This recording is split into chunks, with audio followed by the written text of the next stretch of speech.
Sir, kaya ba? Oo, bayaran ko kay Hana.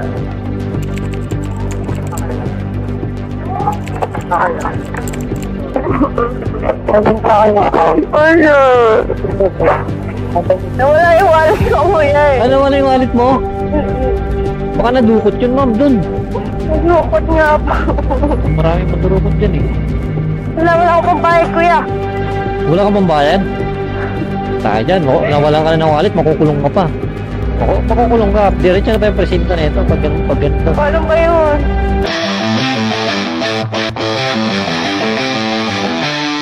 So, kumusta kayong lahat? Sana goods na goods kayo kasi goods na goods yung madaling araw natin. Mag-alas 6 na, pasikat na yung araw kung kita sa camera. So, may nag-book, lasing daw.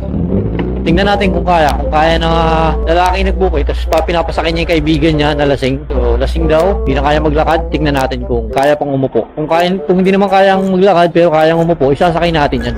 So, wag lang malikot, baka malaglag. Pre, kailangan tayo ng mga yan. Kaya nga nandito tayo para maghatid. Alright, dito malapit na. May 7-Eleven, di raw makalakad. Baka stretcher na dapat ang ilagay dyan. Negative dyan. I-try natin. Saan na kaya yan? No? Hindi makalakad. Tayo, di natin makakausap to paglasing. Wala sa ulirap to. Hello, I'm here. May kasama ng kapap. Ah, ito. Oh shit, not good. Sophia, sir. Sir, kaya ba? Oh shit, not good.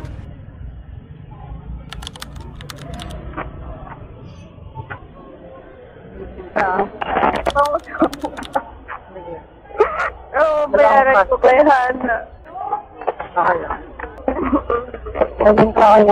Ano?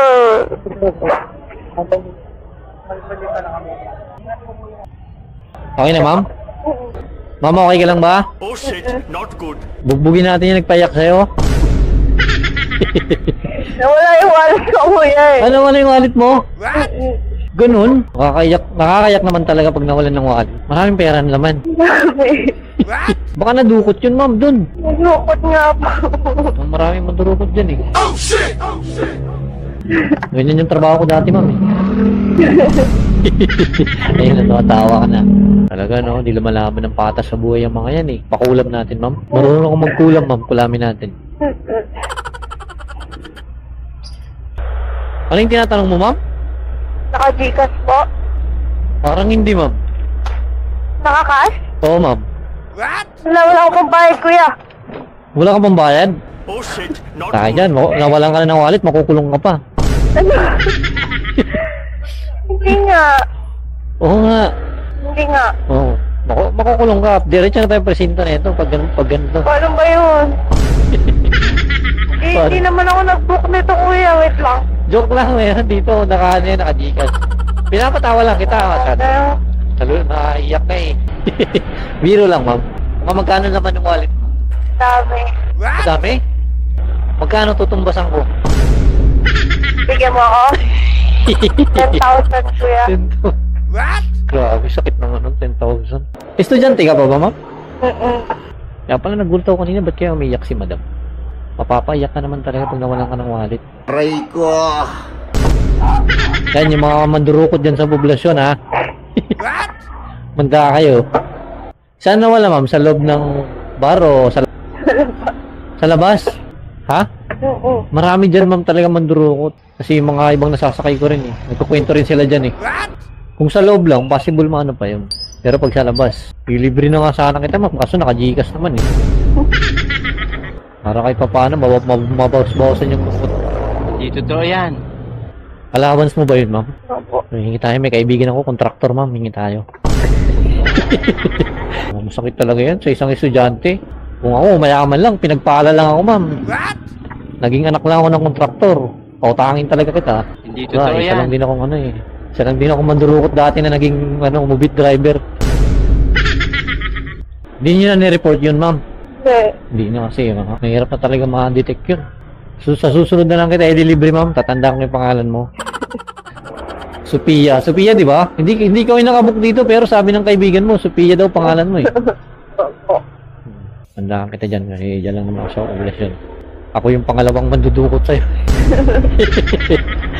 Sorry mama, nakakalungkot yung experience mo pero next time, sana Tago mo na lahat ng dapat itago pag pupunta dyan. Opo. Madami Kanina ako bumalik. Natroma ka naman. Okay na po dito. Kita na. Ma'am, ingat. Dantahan lang, mama. Ano po? Ma'am, salamat po. So, ayun guys. Nawalan ng... Nadukutan si ma'am sa poblasyon. Nadukutan ng wallet. Kayo mga mandurukot. May araw din kayo. Kaya nyo lumaban ng patas. Sige lang. Hindi man ngayon, balang araw. Babalik sa inyo yan. Nakawa naman estudyante. Nadukutan ba? Nawalan ng 10,000. So, bilang estudyante, ang sakit nun. Allowance ko. Tapos, natural, magagalit yung pamilya nun. Mga magulang, di ba?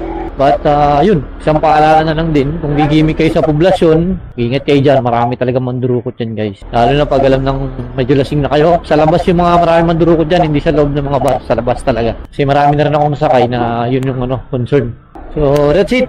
Ingat ka next time. Then, God bless us all. Hi miss, matagal na kitang sinusubaybayan. Baka pwedeng paki-follow back na lang.